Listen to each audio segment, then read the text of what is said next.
Eu gostaria de fazer uma pergunta para o Guilherme a respeito da polimixina inalatória.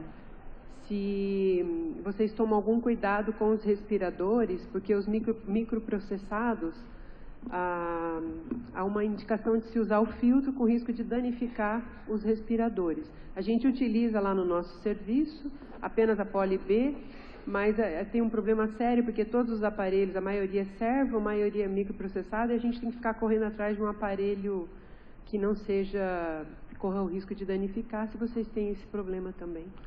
A gente, para falar a verdade, a gente está usando bem menos a polimixina inalatória, né? Na prática, lá na escola, quase zero em termos de uso. A gente usou até uns 4 anos atrás, mas agora, com essa controvérsia em termos de terapia, dos estudos, a gente tem usado bem menos, né?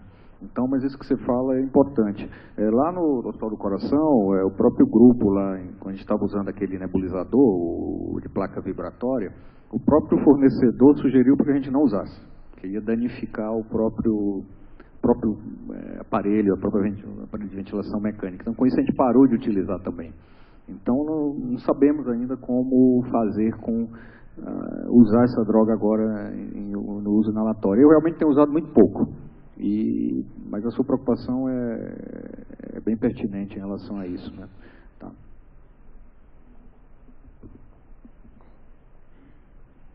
Bom, mais alguma? Pois não.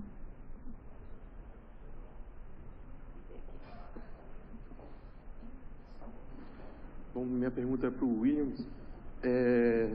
Frente a essa brilhante apresentação que você colocou da resistência da polimixina, ou ela não tem um alvo terapêutico, ou ela diminui a carga, você vislumbra algum tipo de otimização de terapia, igual a literatura mostrou um tempo atrás aí, de associação com vancomicina para sinergismo?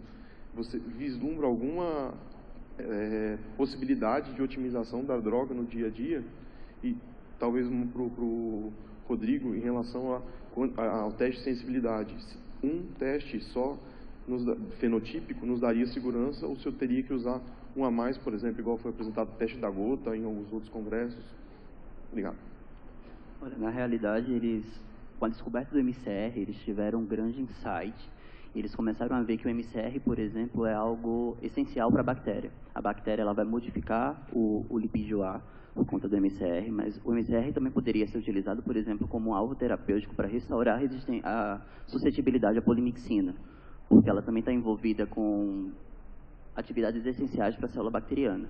Então, ok, eles estão tentando hoje testar combinações com polimixina e outros antimicrobianos. A gente vê muito polimixina com carbapenem para potencializar a ação, mas de coisa nova que eu vi surgir nos últimos estudos é muito mais essa questão de você trabalhar com MCR e tentar restaurar a suscetibilidade à polimixina. Fora isso, eu não vi nada. Em relação ao que você falou, quanto mais testes você testar, melhor. Mas assim, se você não tem o padrão ouro, que é a microdiluição em caldo, porque por exemplo, tem gente que fala, eu não tenho outra opção não ser utilizar o E-teste. Tem uns até que falam, eu uso disco de fusão. De todos, o disco de fusão é o pior. Realmente, se funde muito mal. Tem um trabalho que eu nem coloquei aqui, mas eles estão mostrando que talvez a H-diluição, tem um estudo agora recente, que falou que a H-diluição, eles mostraram que eles encontraram um bom resultado. Mas tanto o CLSI como o EUCAST e o BRCAST, eles não recomendam a H-diluição. Eu também acho que não deve ser utilizado. No caso do E-teste, quando a cepa, ele não tem falsa resistência. O problema é que ele tem falsa sensibilidade. Então, pelo menos os estudos mostram que quando a cepa... Então, o ideal é você confirmar, quando você não utilizar o padrão ouro, a sensibilidade.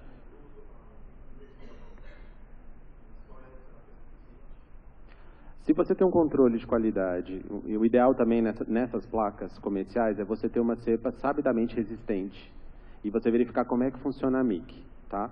Então, não só testar a TCC. Lembrando que a TCC ela é muito estável. Então, variações que poderiam afetar a cepa clínica não afetam a TCC porque ela é mais estável frente àquele teste.